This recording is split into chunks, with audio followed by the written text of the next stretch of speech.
¿Cómo está? Bienvenido a Casa Tomada. Comienzan las clases, los chicos van al colegio y nosotros aquí hemos querido conversar con dos personalidades y grandes profesores para saber de qué se trata la educación y cómo podría mejorar.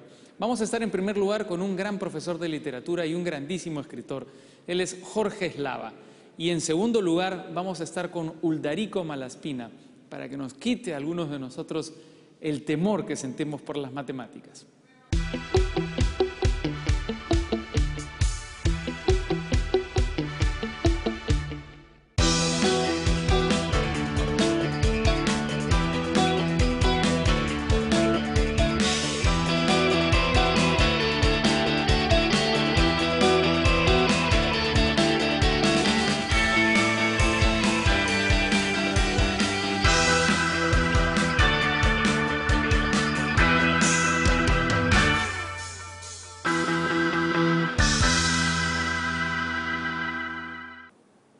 Bienvenidos a Casa Tomada. Estamos aquí con Jorge Eslava, un buen amigo, pero además una persona que se ha dedicado como pocas a la enseñanza de la literatura en la escuela, en la universidad y además de ser un extraordinario escritor.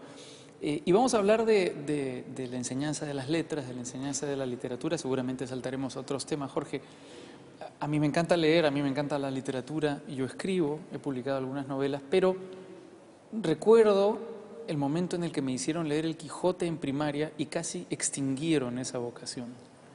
¿Qué te parece a ti? Bueno, hay algunas catástrofes que se producen en la escuela, ¿no? Como hacer leer El Quijote o el Ulises, digamos, ¿no? El Ulises de Joyce, incluso. Sí, claro. Incluso hay maestros que se ufanan de haber leído muy joven esos libros, ¿no? Yo creo que, por ejemplo, mi generación empezó leyendo cómics o historietas y nos enorgullece decirlo. Con lo cual quiero decir que también la literatura puede ser divertida, amena y se puede llegar a la escuela con esa propuesta, ¿no? Sin embargo, yo leí en Los Reyes Rojos, me acuerdo, durante un bimestre El Quijote y fue una experiencia extraordinaria porque fue una lectura aprovechada por los estudiantes y que culminó además con un ejercicio de creación. Los chicos tenían que escribir un capítulo supuestamente inédito, que así fue publicado en la revista del colegio. El Cabezón. Claro, en la revista El Cabezón, y fue escrito con el mismo lenguaje del siglo XVII, de Cervantes, y utilizando toda esa picardía y por otro lado también esa vena crítica del sistema social de esa época. Lo fundamental es cómo se acerca el docente a los estudiantes y qué nivel de pasión tiene el profesor para contagiar a sus estudiantes. Porque ahí lo que tú le das, lo que haces es darle la vuelta a esto que puede ser muy tedioso y le das un ángulo lúdico, ¿no? Sí. Le das a los alumnos la posibilidad de jugar con el Quijote. ¿Jugar es importante para leer, para aprender a leer? Jugar es importantísimo para todo lo que hacemos en la vida, hasta para el acto amoroso. La actitud lúdica, el sentido del humor me parece fundamental para casi cualquier cosa que emprendemos. Escribir incluso es un acto lúdico, ¿no? Jugar con las palabras. Yo mismo he escrito un libro, Jugar a las escondidas, que es un poco la analogía con la escritura, echarse a buscar las palabras que siempre son evasivas y rehuyen a nuestro llamado. Y en la docencia que tenemos al frente niños y adolescentes, creo que es importante que el profesor ingrese al aula sin arrastrar los pies y mostrando una sonrisa y dispuesto a guapearlos, pero también a tener sentido del humor y a divertirlos. Yo me imagino que toda la literatura universal, incluso la literatura más pecaminosa, ha nacido de un juego con las palabras. Sí, el Quijote nace evidentemente de un juego con las palabras, de las ganas de hacer humor, ¿verdad? Yo me imagino a Cervantes en una de las tantas tabernas de entonces, escuchando los cuentos populares, que son cuentos muy pícaros, un hombre lector, pero además confundido con la plebe, con la gente del pueblo, y divirtiéndose en las fiestas y escuchando la dicción del habla popular.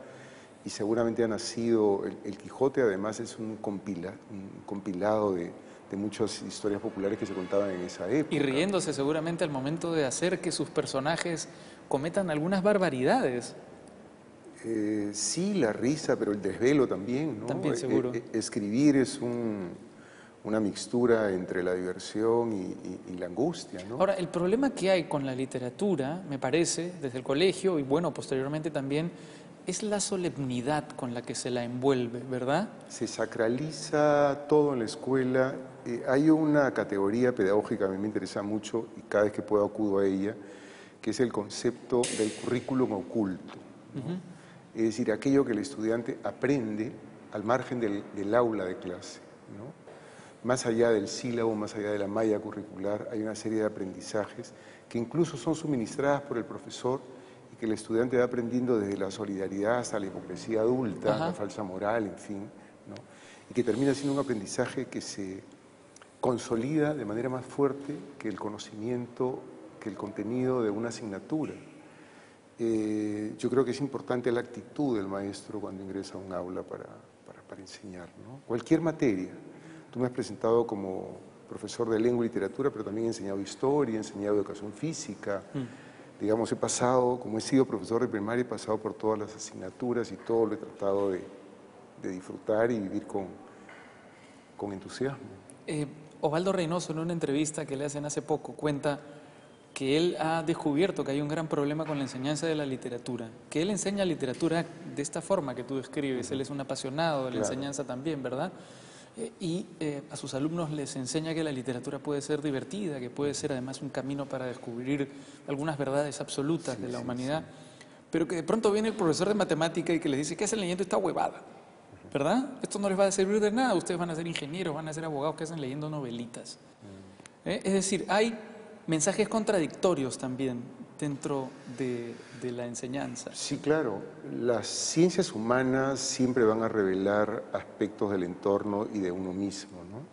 Yo me imagino que también las ciencias. A mí me hubiera gustado, hasta ahora no he conseguido una respuesta, me hubiera gustado que alguien me dijera cuál es el sentido de estudiar las fórmulas químicas o trigonometría. No lo he encontrado. Pero sí le encuentro sentido a estudiar psicología, historia del Perú, historia universal. Ahora, también soy un crítico de los contenidos vastísimos, ambiciosos, muy pretenciosos del sistema educativo nacional. No se ha hecho una reforma educativa, no hay una revisión de los contenidos. Creo que al margen de la metodología o del poder magnético que pueda tener un profesor, creo que el contenido del curso de lengua o de literatura debería revisarse. Hay que acotarlo. Es excesivo, es importante. Yo creo que es más importante que los estudiantes, antes que conozcan la biografía o este lado historicista de la literatura, que lean por lo menos un libro de Vallejo. Me parece inconcebible que Vargas Llosa, premio Nobel, no sea leído en la escuela. Debió haber una edición popular de los libros de Vargas Llosa y debería, no sé, haberse sugerido o recomendado, que son las posibilidades que tiene el Ministerio de Educación sobre los colegios privados, e imponer en los colegios públicos la lectura de algunos de los libros de Vargas Llosa tan cercanos a la escuela, sobre todo los primeros libros. Las de los perros, los cachorros, los ¿verdad? cachorros y los jefes. También. ¿No? Ahora, yo recuerdo grandes profesores de literatura, pero también recuerdo algunos como los que tú estás describiendo, esos que decían quién era el autor, en qué año había nacido, en qué año había muerto y cuáles eran sus principales obras. Yo me imagino que eso es algo que tú crees que hay que extirpar de la escuela. Sí, pero hay que empezar por formar mejor a nuestros docentes, ¿no? Si uno revisa el programa de estudios de un profesor de colegio que está obligado por la resolución ministerial del plan lector a leer y complacer, es un profesor que no lee, que no tiene placer de leer, que no tiene una biblioteca en casa, que no tiene acceso a la biblioteca, en fin, una serie de restricciones.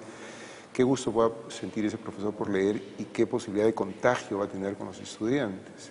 Son los más, pero hay que formar nuevamente a los profesores. Ajá. ¿Qué otras críticas tienes al sistema de enseñanza de la literatura? De la literatura, bueno, la revisión de los contenidos es bastante, ¿no? Ahora, y luego la metodología. Yo sueño, me ilusiona la idea de que los profesores comprendan que el concepto de leer no debería reducirse solamente al contacto de la vista con el texto escrito. Sino a la vivencia. No solo, al sino compromiso. desde leer un partido de fútbol, leer una película, una obra de teatro. Nuestros profesores no tienen una biblioteca o no leen, sino que no van al teatro, no van a un concierto. No sé qué cine consumen en Lima, ¿no? Yo imagino un docente, como creo haberlos tenido en un colegio pequeñito donde estudié, justamente en este distrito de Magdalena, profesores cultos, ¿no? Ese profesor de marca señera, de antaño, no los encuentro con mucha frecuencia ahora. La literatura tiene que ser divertida. Tiene que ser divertida y tiene que ser entendida como una disciplina más de nuestra cultura. Seguro que sí. Vamos a hacer una pausa, Jorge, y cuando regresemos quiero hablar de un tema que se conecta con lo que estamos hablando, que es este boom de literatura infantil, literatura juvenil, Harry Potter, 50 sombras de Grey un poco, pero sobre todo estas... Soy un total ignorante Yo en lo esa sé. materia. Sí, yo también. Y estas novelas sobre vampiros que también están muy de moda, ¿verdad? Vamos a hablar de Crepúsculo, también esas cosas cuando volvamos, y a ver si hacemos algunas recomendaciones y tratamos de enseñar a jugar con la literatura también desde aquí, de esta pequeña tribuna. Hacemos una pausa en Casa Tomada y regresamos con más, con Jorge Eslava.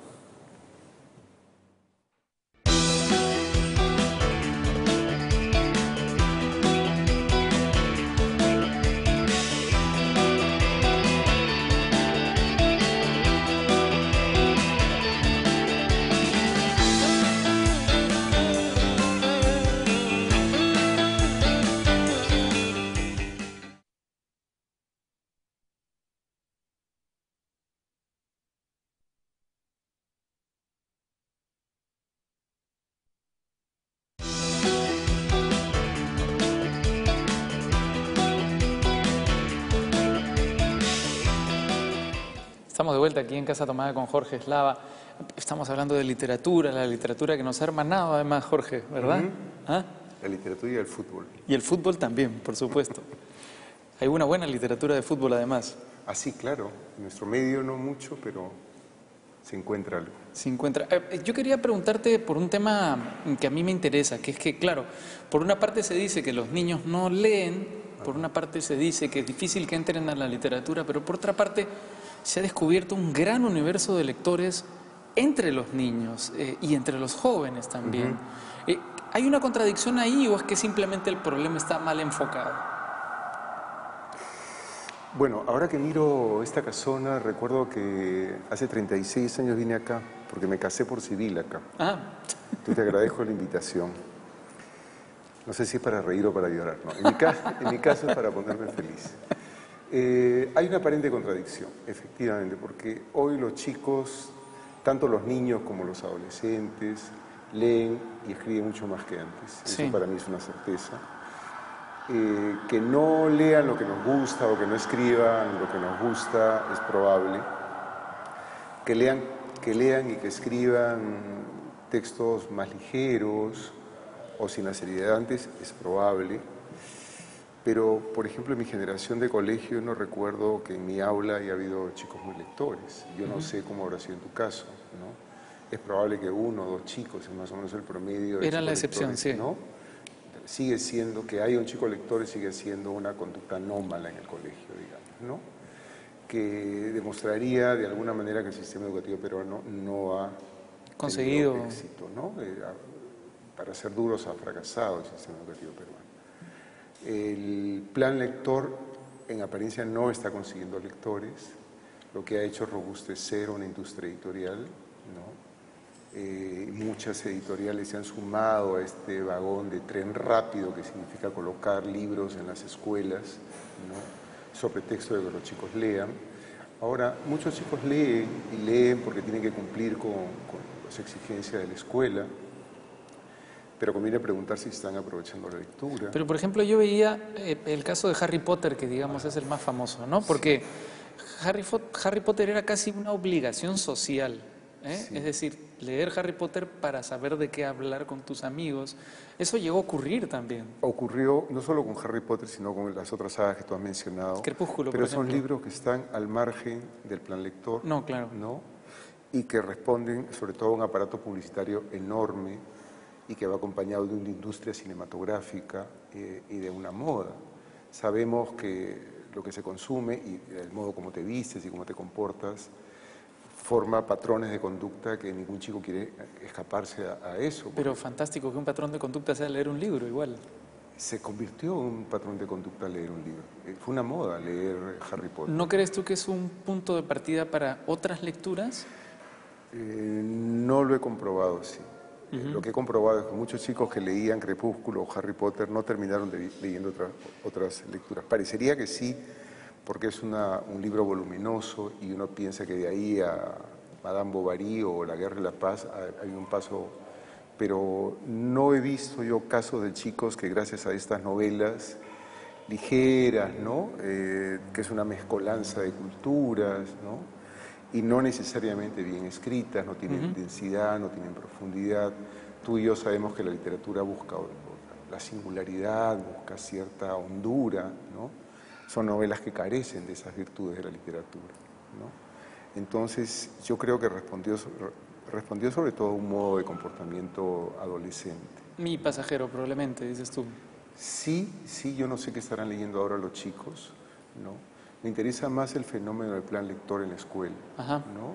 Que no ha cumplido sus propósitos, ¿no? Porque no se ha trabajado con la cabeza del problema que es el docente. El primero que debería convertirse en un apasionado de la lectura promotor de la lectura. Pero si nos ponemos a pensar quién es no solamente la fuente de conocimiento, sino el personaje que es el generador de la curiosidad intelectual en un adolescente, en un niño, es el maestro. El maestro es una figura a veces más importante que el papá o que la mamá, y como digo yo, un profesor cierra la puerta de su aula y puede ser incluso más importante que el ministro de Educación. Seguro que sí. Entonces, ese profesor tiene que ser una tea de entusiasmo, de interés, ¿no? Por la lectura, ¿no? Y un profesor incluso que en lugar de estar pisándole los talones al programa educativo para ver si cumplió o no con esto que le tocaba a determinada semana, un profesor más relajado y que entre al aula con interés de contagiar ese ánimo de lectura. Yo no enseño colegio hace muchos años, pero soy profesor de la universidad y encuentro chicos que egresan de colegios de sectores altos, colegios AB, ¿no? Donde enfilan justamente las editoriales sus mayores baterías, y hago un test siempre de entrada, y ese test para mí es revelador. Los chicos no se han construido como lectores, que es el propósito del plan lector. El hecho de que el Internet sea tan potente, que la comunicación, por ejemplo, por teléfono, ahora sean mensajes de texto, que te fuerce, digamos, la tecnología a leer y escribir tanto, ¿ha servido de algo? Sirve de mucho porque entrena al chico en la lectura, pero tiene que capitalizarse en la escuela. La escuela tiene que conocer cuáles son sus adversarios o sus contendientes. Yo no los veo tanto como rivales o como enemigos, no quiero ser catastrofista también, pero yo creo que la pantalla ha contribuido en algo, la cantidad de cine que puede tener acceso un chico, la música que consume, ha como logrado mayor porosidad en los lectores. Son lectores mucho más entrenados. Por ejemplo, un chico que ve, me voy a remitir a una serie de hace 15 años, unos dibujos animados, Los Supercampeones, es un chico que advierte una densidad en los dibujos animados, o Los Simpson, que tiene una cantidad de referentes y connotaciones que no tenían los dibujos animados de hace 30 años. Que eran más ingenuos, eran más inocentes. Mucho más ingenuos, ¿no? Y uno se reía del gas que producía un dibujo animado. Pero hoy son historias muy bien concebidas, con guiones extraordinarios, con muchas referencias de la vida cultural y política del país. Eso tiene que capitalizarse en la escuela. Ahora, hay un extremo al que parece que se está llegando, que es como darle la vuelta a este fenómeno del que estamos hablando. No sé si has visto esta noticia, creo que es en Finlandia, donde se está debatiendo sobre la posibilidad de no enseñarles a escribir con la mano a los alumnos, porque ahora se usa solo el teclado. Sí. ¿Eso qué te parece? No lo he reflexionado, pero digamos, cuando me he topado con ese problema, corrigiendo las pruebas de mis alumnos que tienen una caligrafía espantosa, me gustaría que volviera el cuaderno doble raya. Es una buena respuesta. Jorge, quería entrar a este tema de la lectura porque tú eres un escritor que se ha dedicado a la poesía y a la literatura infantil, ¿verdad? Has escrito muchos libros. Y algunos ensayos. Para niños, y muchos ensayos también, como algunos que tenemos aquí. Y ahora también estás entrando, me comentabas antes de la entrevista, a la literatura juvenil, por primera vez, ¿no? ¿Cómo ha sido todo este proceso? Tenemos aquí, por ejemplo, un ejemplo de alguno de tus libros, El escritor que se equivocaba, que es un libro para niños, me parece, ¿no? Para el final de la infancia, digamos, ¿no? Que es la historia de un escritor, precisamente, ahora que lo recuerdo. No sé si conociste, tengo un estudio en Barranco a unas 15 cuadras de mi casa y que me vi en la necesidad de tener un lugar apartado de mi Lo conocí, casa te he visitado ahí alguna vez. Sí, sí, claro claro, que sí. Hemos para conversado trabajar ahí. ahí. Y es un lugar de barrio, ¿no? De que llegué con varios camionadas de libros, entonces siempre me llamó la atención y me hizo gracia ver la expectativa que creaba en los vecinos de ver este nuevo vecino que llegaba al barrio solo con libros, ¿no? Y no había muebles, y tampoco vivía ahí, solamente iba a escribir y escuchaba probablemente, no el tecleo de la máquina de escribir, aunque en la novela sí mitifico, digamos, la máquina de escribir, pero me veían trabajar hasta altas horas y era el vecino más pacífico en este barrio más o menos movido, ¿no? Entonces, esos episodios y esta imagen que pudo haber creado mi presencia en este barrio popular barranquino de la idea de un escritor, me llevó a escribir esta novela, que es un escritor muy severo, muy adusto, que escribe solo literatura para adultos y que luego por su ventana se filtra el corro, el griterío de los niños y va filtrándose en sus escritos y termina convirtiéndose en escritor para niños. Ajá. Es más o menos lo que me ha ocurrido a mí, porque yo empiezo a escribir poesía muy seria, ¿no? Muy culturalista, digamos, y no sé, he ido erosionando, ¿no? Y la docencia ha hecho su trabajo y he terminado y gustosamente escribiendo literatura para niños y descubriendo además algunas virtudes que yo no le conocía a la literatura, como esto que hemos estado hablando en el primer bloque sobre la diversión y la alegría, que antes para mí la literatura era algo denso y muy serio, no trascendental. Bueno, eso porque no existía televisión antes. ¿Ah? Sí. Bueno, Quiero decir que la literatura de ahora tiene que competir con eso y ser divertida en comparación con la televisión, cosa que no pasaba antes. sí. Bueno, pero bien antes, ¿no? Porque No, claro, yo alcancé seguro. la televisión en blanco y negro cuando encender la televisión era casi como esperar Yo pensaba en Proust, en Joyce, digamos. como encender la fogata, ¿no? Aparecía un puntito blanco en la pantalla y era como si se hubiese descubierto el fuego, ¿no? Sí. ¿Y cómo es esta experiencia que estás teniendo con la literatura juvenil, ahora que también hay un boom de literatura juvenil, muchos chicos leen estas novelas de las que estamos hablando? Es gracioso porque Gabriela Wiener, que es una buena lectora y una muy buena cronista, ha calificado esta novela juvenil como la primera novela hipster peruana, porque yo no puedo desembarazarme de mi formación. Yo he visto mucho cine neorrealista, mucho cine francés de la nueva ola, tengo una carga de lecturas, entonces mis novelas tienden a ser un poquito francesadas, un poquito pretenciosas, son chicos lectores, ¿no? Que consumen mucho cine, pero la novela yo creo que le está yendo bien y es una novela que tiene las pretensiones que yo creo que debe perseguir la buena literatura que yo espero estar practicando, ejerciendo. ¿Cuál es el nombre de la novela? Discúlpeme. Clave de Sol. Clave de Sol. Clave de Sol.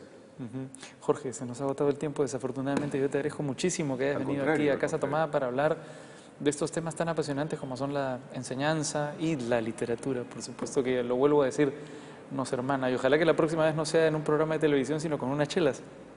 O en un campo de fútbol. O en un campo de fútbol, pero sin collarín, porque te he visto varias veces lesionado. Y después las chelas. Eso que claro que sí. Muchas gracias, Jorge. Un placer. Muchas gracias. Hacemos una pausa, regresamos con más.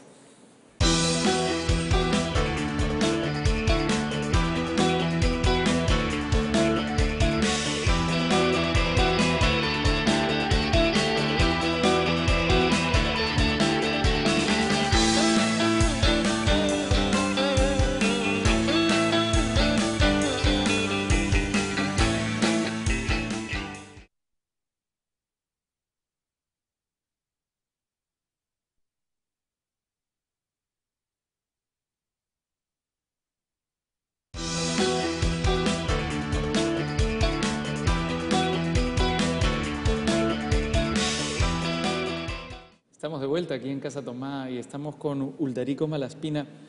El terror de los alumnos de letras de la Universidad Católica, profesor de matemática, fantástico, que tiene 40 años, un poco más incluso en la docencia universitaria, dedicado a desasnarnos a los alumnos de letras y dedicado a la matemática pura. Y queremos hablar de matemática ahora que está por comenzar las clases en nuestro país. Bienvenido, muchas gracias por acompañarnos, un gusto. Bueno, encantado de estar en este programa, Raúl. Y lo único que te diré con sinceridad que no me ha gustado que me presentes como el terror de la matemática.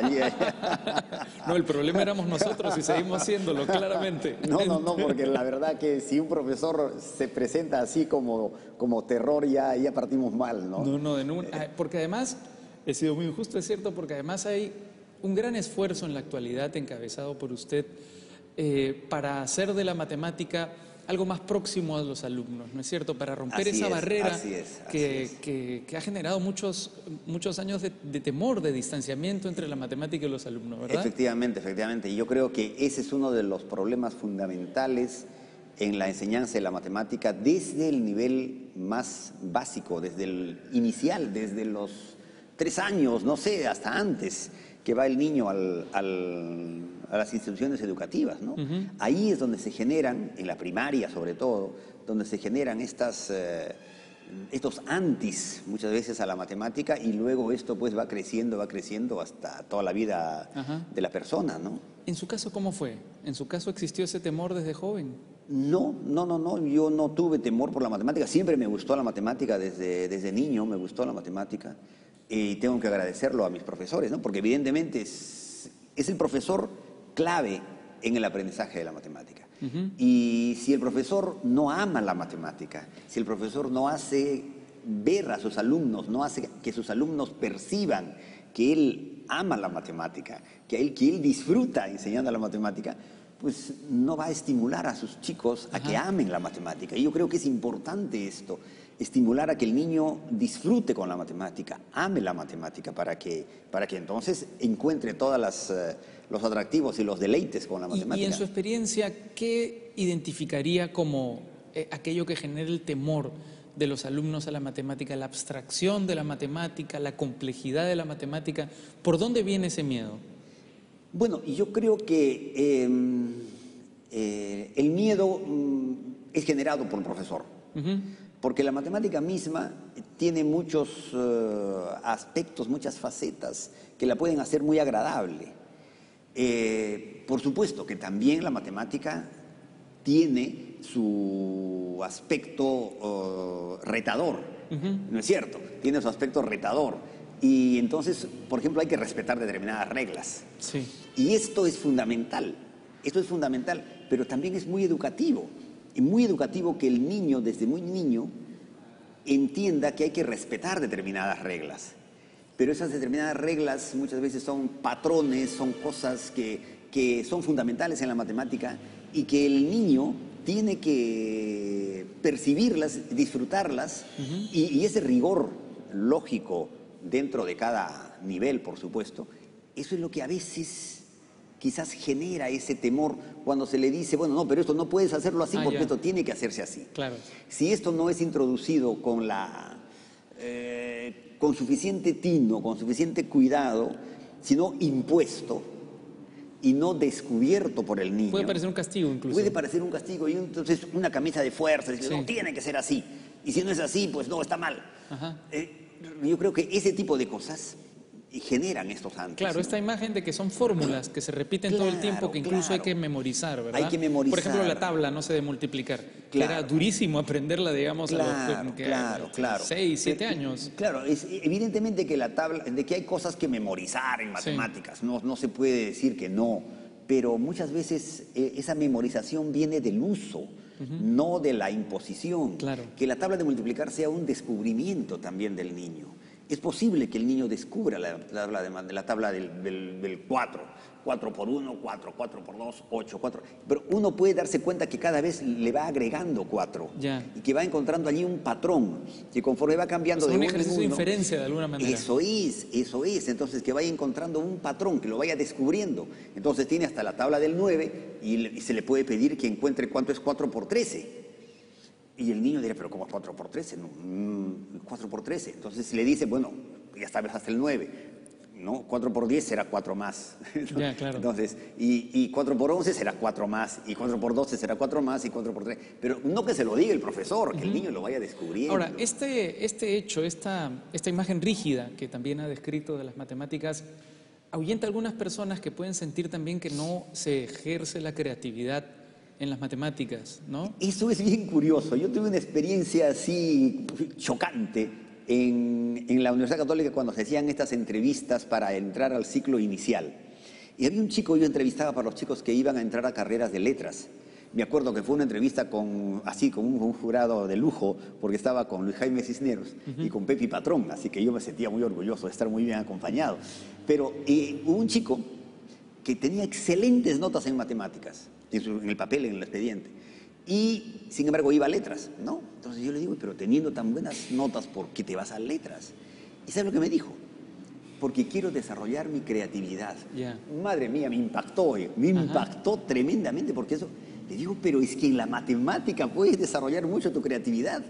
Y aquí vienen estos paradigmas de que en matemática no tiene nada que ver con lo creativo. ¿Cómo se ejerce la creatividad dentro de la matemática? Bueno, la creatividad en la matemática está en todo momento, porque la matemática, digamos, esencialmente va a trabajarse en base a la resolución de problemas. Sí. Y también a la creación de problemas. Y esa creatividad se va a ejercer resolviendo problemas, que hay muchísimas maneras de resolver un problema específico seguramente, y creando problemas. Entonces la creatividad es fundamental. Y creando demostraciones, mire, y buscando belleza. Ya. Es curioso, pero es un aspecto fundamental en la matemática, el buscar belleza. Y la belleza en la matemática es algo que un matemático, y no solo los matemáticos debemos sentirla, sino todo ciudadano, porque la matemática es bella, ¿no? Claro. Hay una belleza que no se puede percibir como se observa un cuadro, pues no, la belleza está como allí, pero la belleza en la matemática uno su coherencia, ¿no? es su coherencia, su armonía, Exacto. es decir, vea, el teorema de Pitágoras, famosísimo teorema de Pitágoras que todo el mundo la conoce, no creo, espero que todo el mundo la conozca, pero bueno, teorema de Pitágoras es de que la suma de los cuadrados de los catetos es igual al cuadrado de la hipotenusa, que se utiliza en albañilería. El otro día tuve una experiencia muy linda enseñando a profesores de primaria en relación a esto. Pero ese teorema de Pitágoras ya pues se demostró. Pero ¿sabe cuántas demostraciones del teorema de Pitágoras hay? ¿Te puedes imaginar? ¿Puedes decirme un número de demostraciones del teorema de Pitágoras? Me quedaría corto, seguro. No sé cuántas hay. Mira, y a mí me sorprendió también que había como 280 demostraciones del teorema de Pitágoras. Realmente. Y uno se pregunta, ¿y por qué? Si ya está demostrado, ¿para qué quieren hacer tantas? ¿Para qué seguirlo demostrando? Claro, ¿para qué seguir si es la misma? Es eso, la búsqueda de belleza. Ajá. La búsqueda de belleza. Entonces, hay demostraciones seguramente que no son demostraciones propiamente dichas, sino que son ilustraciones. O casi alardes a veces. Puede ser, pero no, ilustraciones también, inclusive didácticas, a eso me refiero. Pero en Pitágoras se puede ilustrar con agua, con arena, con rompecabezas. Entonces, realmente sí puede Qué bonito, ¿no? Pero eso es fundamental, el tema didáctico, ¿no? Claro También, que sí, claro ¿no? que sí, claro que sí. Hay un asunto, ha mencionado la albañilería, pero es bien interesante, ¿no? Que todavía hay alguna resistencia a la matemática que está tan presente en nuestro tiempo. No sé, yo tengo algún teléfono, este teléfono es pura matemática, ¿verdad? En el fondo sí, mira, y ese teléfono vale, yo no sé cuánto vale el teléfono, pero pongamos que valga 1.000 soles. Sí. ¿No es cierto? El aparatito ese. Entonces este aparatito de 2.000 soles, si tú le pones valor a todo el material que tiene, al plástico, al vidrio, al metal, todo eso que tiene, en valor de todo ese material, ¿cuánto sería? Mínimo. No sé, 20 soles. Seguro. ¿No es cierto? ¿Y dónde están los 980 en el ejemplo? ¿Dónde? Es por el conocimiento incorporado. Claro. Es por el conocimiento incorporado. Por eso es que ahora vivimos en una sociedad llamada del conocimiento y la información. Y lo que vale el conocimiento es esa cosita ahí, vale mucho por el conocimiento incorporado. Además, todas las aplicaciones que tienen estos teléfonos modernos, todo el ejercicio, digamos, claro, hay un fondo matemático importantísimo. Tiene un fondo matemático innegable, definitivamente, ¿no? Definitivamente. No se podría tener el avance científico que vivimos ahora sin la matemática. Pues, ¿no? Y así como se aplica en la albañilería, se aplica en la informática moderna, ¿en qué otros campos notamos una aplicación directa? En la ingeniería, sin duda, ¿no? ¿En qué otros más? Claro. Bueno, ¿qué te digo? En la economía, por ejemplo. Claro. Hay los modelos matemáticos de la economía y la economía matemática es un campo, pues ahora, donde hay doctorados en economía matemática, ¿no? Hay doctorados en economía porque... y no es muchas veces, sí, es econometría, o sea, es estadística. Sí, también, pero los modelos matemáticos son otras cosas. Hay matemáticos, sabes que en matemática no hay premio Nobel, ¿no? No hay, sí. No hay premio Nobel. En economía sí. En economía sí. Y hay varios matemáticos que han obtenido premios Nobel por sus aportes a la economía. Claro. Uno de ellos, famoso por la película y todo esto, pues Nash, ¿no? Claro. Con la teoría de juegos. Una mente brillante. Claro, con la teoría de juegos que hace aportes interesantísimos a la economía, ¿no? Ajá. Que la simple lucha no contribuye al desarrollo, sino que tiene que ser armónica. Es un poco la idea, ¿no? Bueno, más o menos la idea.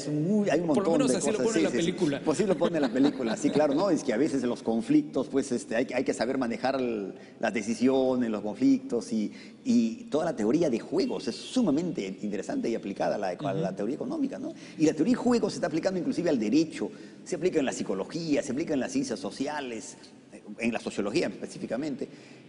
Por ejemplo, por allí tenemos todo un campo, en las finanzas ahora. Claro.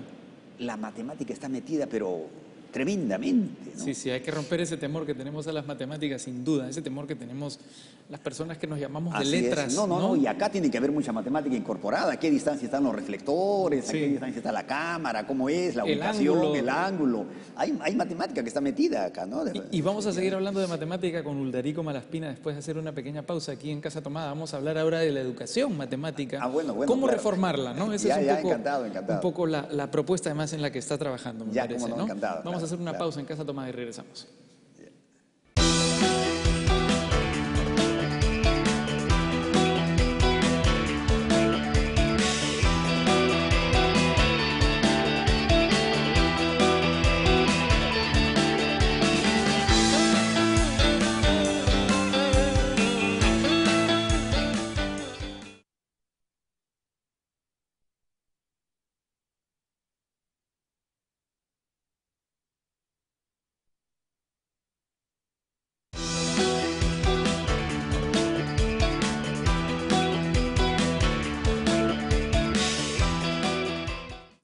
Estamos de vuelta aquí en Casa Tomada con Uldarico Malaspina. Estamos hablando ahora que está por comenzar clases de la enseñanza de la matemática. En general de la enseñanza, Uldarico, porque mencionaba que parte del problema son los profesores que no enamoran a los alumnos, que no los persuaden, digamos, de que la matemática puede ser bella, puede ser creativa, ¿no? Así es.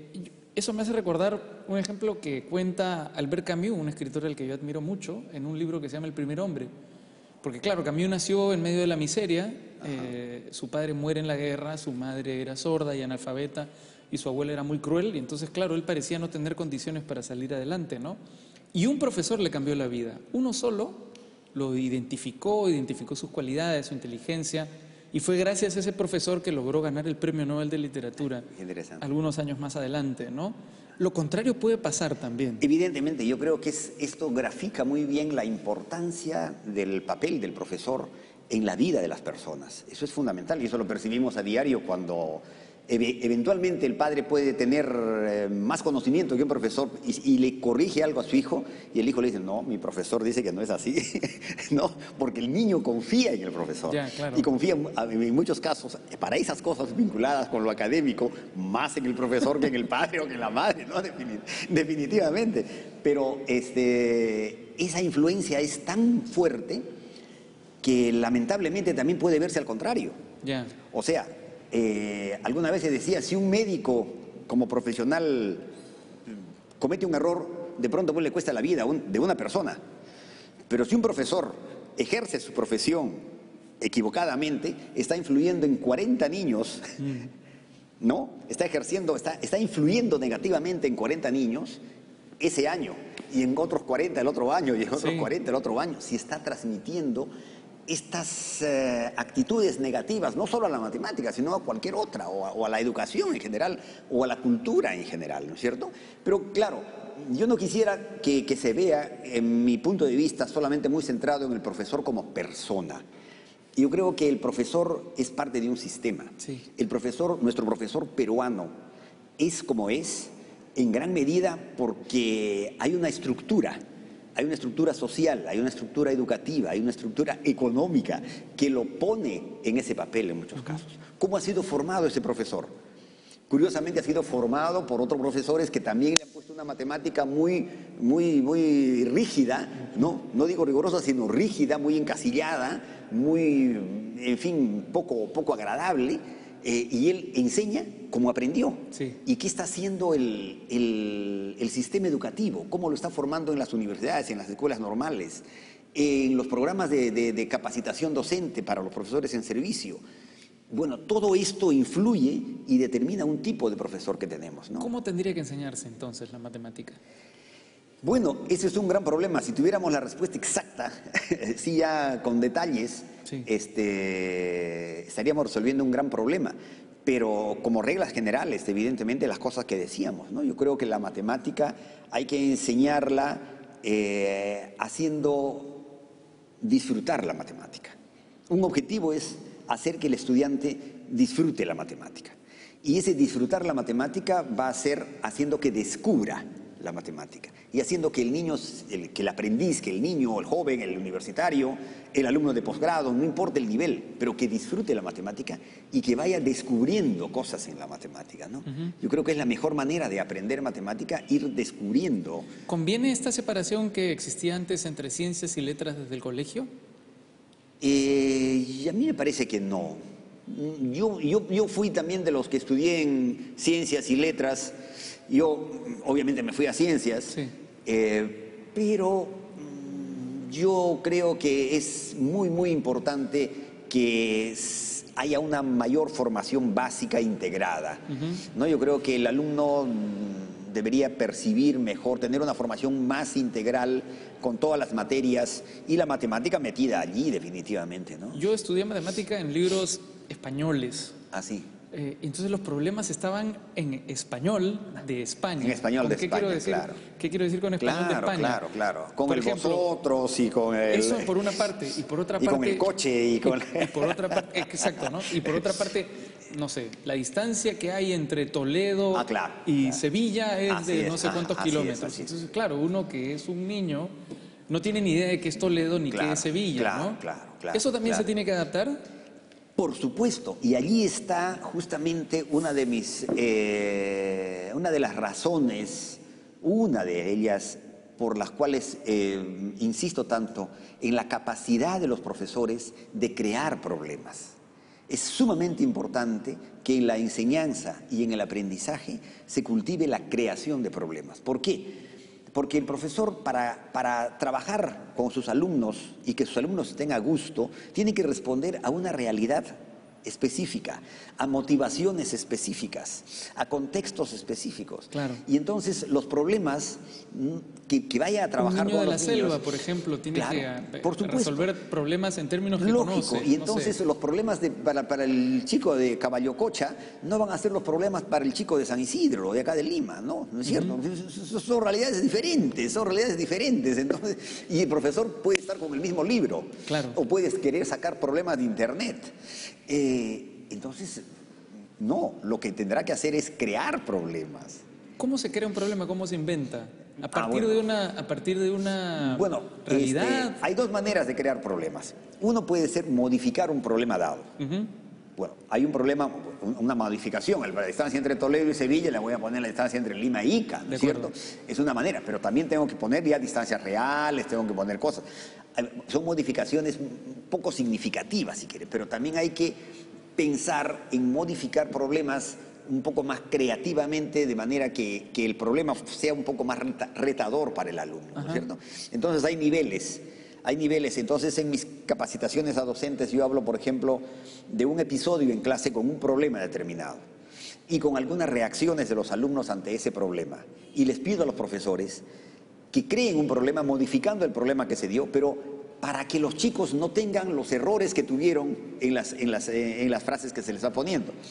O sea que eso es lo que le llamo yo un problema un problema anterior, un problema previo, un problema que facilite la comprensión y la solución del problema dado.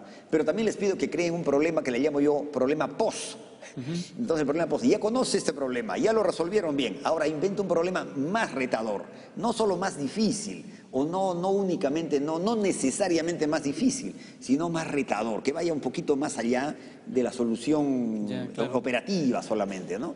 Entonces hay ese tipo de cosas que funcionan muy bien con los profesores.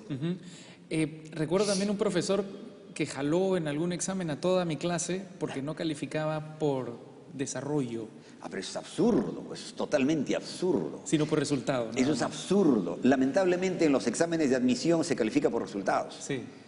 Pero bueno, claro, son tantas preguntas, hay maneras, hay distintas teorías que de alguna manera justifican esto, y además la cantidad de alumnos que se tiene, etcétera, ¿no? Pero no calificar el procedimiento es absurdo totalmente, porque es justamente el pensamiento matemático, el proceso de resolución lo que nos interesa. Eventualmente puede equivocarse por una operación mínima, mal hecha, pues 4 por 3 es 7, en lugar de decir que 4 por 3 es 12, porque yo no sé por qué, pero se le cruzaron los chicotes pues, en ese momento, ¿no es cierto? Y simplemente está manejando con ese cruce. Pero el proceso fundamental, el problema fundamental, eso es lo que hay que fijarse cómo lo resolvió. Y luego hay muchas competencias también de matemática que yo veo en el mundo que me parecen bien interesantes, con problemas fascinantes, ¿no? Sí, claro. Las Olimpiadas Matemáticas. Por ejemplo, pero por una parte las Olimpiadas Matemáticas y por otra parte hay diarios que retan a sus lectores, ¿no? Y que le dan un premio a sus lectores por resolver un problema matemático complejo. Claro. ¿No? Bueno. Falta eso también aquí, ¿no? Yo creo que sí. Bueno, afortunadamente, digo afortunadamente porque lamentablemente tenemos muy malos resultados en las evaluaciones internacionales, como PISA, pero afortunadamente en las competencias mundiales de matemática estamos en muy buenos lugares. Nuestros alumnos buenos son buenísimos. Son buenísimos. Realmente estamos a nivel latinoamericano en la punta, ¿no? En la punta, definitivamente. Y hemos ganado a algunos países como Francia o como, España, o no sé si creo que también Inglaterra. Francia con seguridad hemos ganado, ¿no? Hemos tenido... Yo quería pedirle para terminar esta entrevista, Uldarico, que le plantee un problema a nuestros televidentes. Un problema. Le damos la resolución la semana entrante. ¿Se puede hacer eso? Bueno, podemos hacer la solución. ¿Se puede hacer aprovechando esta... Sí, pero bueno. Pizarrita precaria que tenemos. Sí, mira, ha venido preparado, realmente ha venido preparado, ¿no? Bueno, pues yo no he venido preparado para eso, pero felizmente hay cosas de la experiencia que pueden salir. Ya. Un problemita. Bueno, pero yo quiero un problema sencillo. Un problema que se le puede plantear a los chicos de primaria. Sí. Y los chicos, y yo lo he experimentado, y los chicos de primaria lo resuelven inicialmente, pues con ensayo y error. Sí. Pero después encuentran lo que podríamos llamar el patrón, es bien simpático. Supongamos que un niño, la profesora puede pedirle a un niño que escribe en la pizarra algunos dígitos. Tú dime algunos dígitos, cualesquiera. 3, 8, 7 y 1. Y 1, ya. Bueno, entonces, ya está. Entonces, después se puede escribir acá 3 casillas. Y se le dice al niño, ubica 3 de estos números en estas casillas, de tal manera que cuando multipliques, el producto acá sea el mayor posible. Ajá. ¿Me entiendes? Entonces tú lo puedes resolver. Y puedes resolverlo. No estoy tan seguro. No, claro, pero ves que es un problema bien sencillo. Ajá. Y el niño, esto se lo planteas a un niño que apenas sabe multiplicar y que apenas sabe distinguir entre el mayor y el menor, y entonces va a comenzar a hacerlo. Yo se lo planteé a un chico de 10 años. Sí. Y comenzó a hacer esto y se hizo como 15 multiplicaciones. Ya. Bueno, y llegó al resultado. 73 por 8, ¿no? A ver, no sé, puede ser, ¿no? Vamos a ver, puede ser. Tú dices 73 por 8. Parece que estás como tu tío, el otro José Tola. A ver, vamos a ver. Matemático puro. Bueno, no sé. A ver, acá hay una reacción intuitiva tuya. Sí. ¿No es cierto? De poner, bueno, en primer lugar, descartar el menor. El 1, sí. Y luego poner el 7 y el 8 como multiplicandos en estas posiciones. Sí. Acá habría 2 posibilidades. ¿Pongo el 7 acá y el 8 acá como está, como lo ha sugerido? ¿O pongo el 8 acá y el 7 acá? Y el 7, sí. Es otra posibilidad, ¿no es cierto? Pero ¿qué ocurre? Como ya acá tiene 7 por 8, 56, lo vas a tener de todas maneras, ¿no? O sea, 560, sí. porque es como un 70, ¿no es cierto? Acá la otra posibilidad sería, si es que pones el 8 acá y el 7 acá, acá tendrías 21 unidades. Y acá tienes 24, entonces este es mayor. Claro. ¿No es cierto? Entonces, esta es la solución correcta. Entonces, esta es la solución correcta. No, pero mira, yo lo que quiero es hacer notar con este ejercicio que se lo pones a un niño de 10 años y ojalá tuviera esa reacción. Mira, que a ti te dice que no te gusta, no me has dicho que no te guste la matemática, pero parece que tienes algo me asusta. Parece que tienes algo del Tola Pasquel, de José Tola Pasquel, que fue mi profesor. Sí, mi el autor José Tola Pasquel, tu tío abuelo, ¿no? Mi experiencia, se la puse a un niño de 10 años. Como te decía, hizo como 15 multiplicaciones. Sí. Entonces, después le cambié los números. Y ya no hizo 15. Hizo menos. Hizo menos, hizo como 6. Y después le volví a poner. Y ya no hizo 6. Hizo 2. Estas 2 que te digo, ¿no? No con estos números, no con otros, pero no importa cuáles sean. La idea es la misma, ¿no? Los dígitos. Y esto es lo que hay que generar. Y el chico hacía las 15 multiplicaciones de manera, con una actitud muy distinta. Con curiosidad. Claro, con curiosidad. Ajá. Con una actitud muy distinta a la actitud que podría tener si se le dice, hazme 15 multiplicaciones. Es que esto mismo lo puedes modificar. ¿Ya? Y le puedes poner sumas, o le puedes poner multiplicaciones de 2 dígitos, o le puedes poner cantidades de otras cosas, ¿no? Le puedes poner cantidades de otras cosas así, que realmente motiven a pensar, ¿qué tal si es la multiplicación no es de 2 dígitos de un número de 2 dígitos por otro de 1, sino de 2 números de 2 dígitos? Ajá. Bueno, y ya el asunto, ¿no es cierto? ¿Qué tal si es una suma? Entonces, el profesor puede ir modificando, va retando, y el alumno puede ir construyendo. ¿Qué tal si el profesor le dice, ahora tú invéntate problemas con esto? Y el niño comienza a buscar y dice que sean de 2 cifras y que sean esto. Y claro, y el profesor. Y lo interesante no es quedarse en eso, sino ir más allá. Entonces decir, esto tiene una justificación. Entonces ponerle ya A, B, C, ¿no es cierto? Letras que representen a números y ver que hay una demostración sistemática. Este problema se puede poner a chicos de primaria, se puede poner a chicos de secundaria, se puede poner a profesores, y con cada nivel se puede hacer distintas proyecciones matemáticas y vinculaciones con conceptos matemáticos más avanzados. Fascinante, Hildarico. Muchísimas gracias por haber venido aquí a Casa Tomada para presentarnos estas ideas tan interesantes y revolucionarias sobre la enseñanza de la matemática y por reconciliarme por la matemática. Qué bueno. Muchísimas gracias. Encantadísimo, Raúl. Muchísimo gusto. Y muchísimas gracias a ustedes por acompañarnos esta noche aquí en Casa Tomada. Hemos conocido algunas ideas, aplíquenlas en casa. Nos volvemos a encontrar el próximo domingo. Permiso.